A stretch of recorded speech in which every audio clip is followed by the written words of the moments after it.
All right, page 3. On to graphing linear inequality. So I'm going to graph it the same way I graphed the last two problems on the last part, by using the y-intercept at 1, and then the slope as a rise over run. So down 2 over 1, down 2 over 1. Okay, now this is greater than or equal to, so this is going to be a solid line. I probably should have a straight edge here, and it just so happens that I have my ID, so I'm going to use that.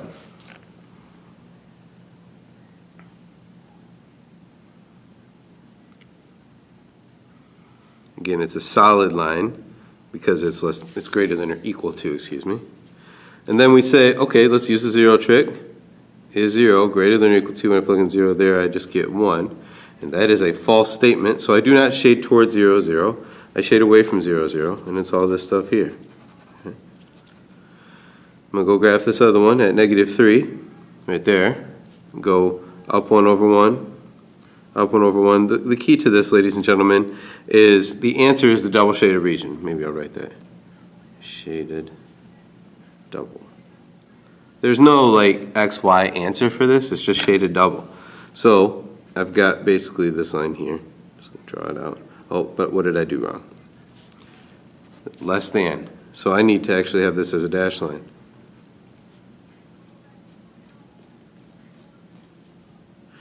If you do this, like I just did this, and I do it all the time, just write the word dashed like that with an arrow, I'll understand. Plug in 0, 0. 0 is less than -3. That is also not true, so I do not shade this line towards 0, 0. I shade it, this line towards 0, 0. I shade it away like here, and so the double shaded region would be all of this stuff right here. Okay. Similarly, on the next problem, graph the y-intercept up to 1, 2, 3, 4, 5. Go the negative, it doesn't matter if it's on top or bottom. Okay, if I put it on top, I'm going down 1, right 2, down 1, right 2, down 1, right 2. Like so. If I put it on top, I'm going, on bottom, I'm going up 1, left 2, up 1, left 2, etc. I don't have to worry about any dash lines on this one. They're both equal to as well. Plug in 0, 0. 0 greater than or equal to 5. It is not, so I do not shade towards 0, 0.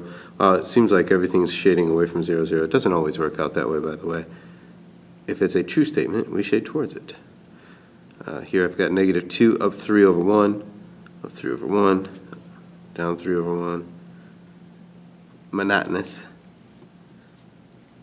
Again, plug in 0, 0. 0 is less than or equal to -2.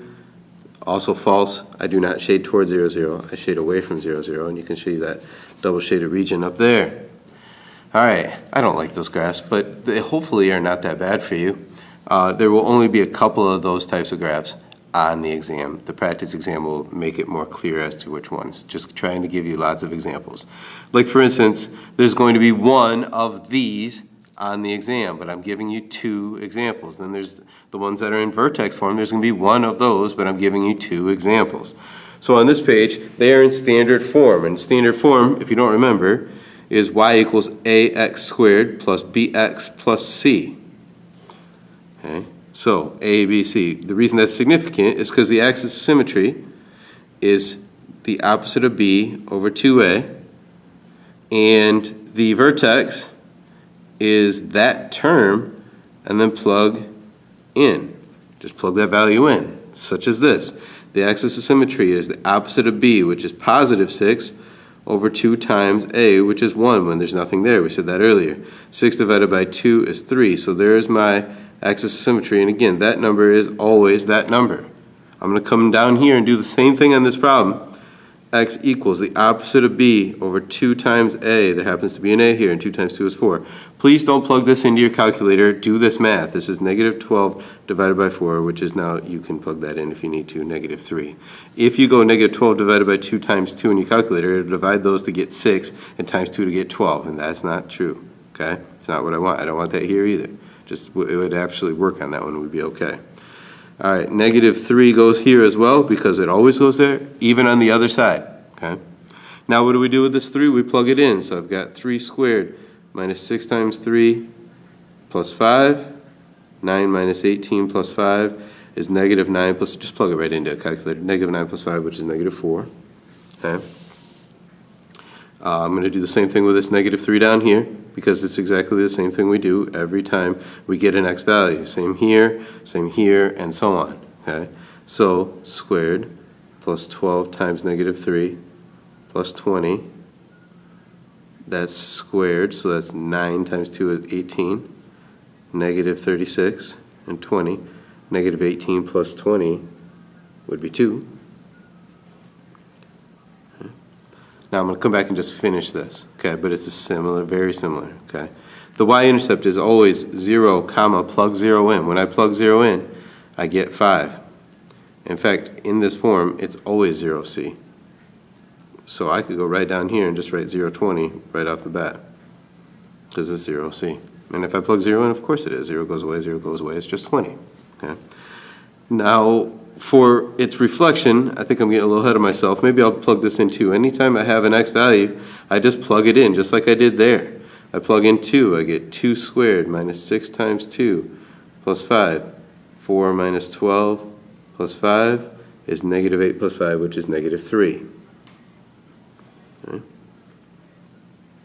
Down here, I do the same thing. Plug in negative 1.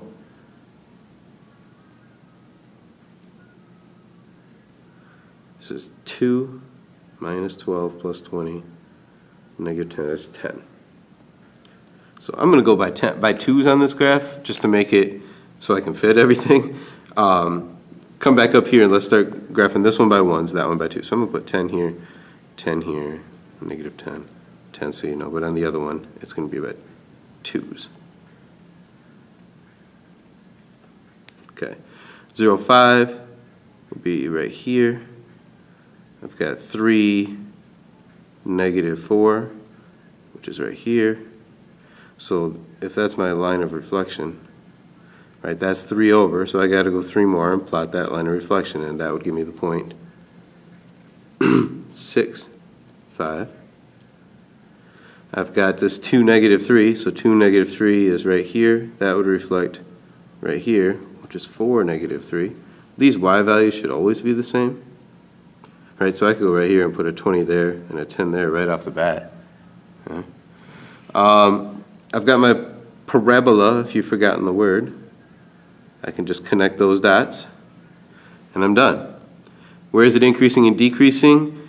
This is just good refresher for that part of the test, but for these problems, increasing and decreasing is taken off the exam. I do want to make sure you understand what these mean. First of all, this opens up, of course. And when things open up, remember we read it left to right. And if I look at this point right here, which is 3, as I go this way, it's going down. And remember, if you can't figure it out, I said go like this. You can cover it up. That's obviously increasing on that side. And so it's decreasing on this side. For increasing then, it would be from 3 to infinity. And decreasing, it would be from negative infinity to 3. Yeah? Down at the bottom, I got all our points we kind of need so far here. 3, negative 2. Now remember, again, we're going by 2's, excuse me, on the graph. So 3, 2 is right there. 0, 20 is all the way up here. That's going to reflect 1.5 boxes, so you got to go 1.5 more boxes right there. That is 620. Excuse me, I'm going the wrong way because it's not 3, 2. It's negative 3, 2. Scratch that. Let's try that again. Negative 3, 2 would be right here. Luckily, 0, 20 is still there, and that would reflect here to negative 6, 20. Good thing we caught that early. So I'm still, sorry, that's not there, that's not there. So the next point, negative 110, negative 110, be right here, would reflect to right. We'll see how that's a full box over, so I'm going to go a full box over this way. And that is negative 510. It's not the easiest to see this, but it works. Now this is obviously opening up, and when they open up, we're going to have similar things where it decreases on this side, increases on that side. So this is from, again, the vertex.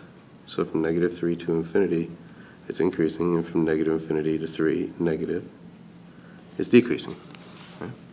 All right, there's that page, on to the next.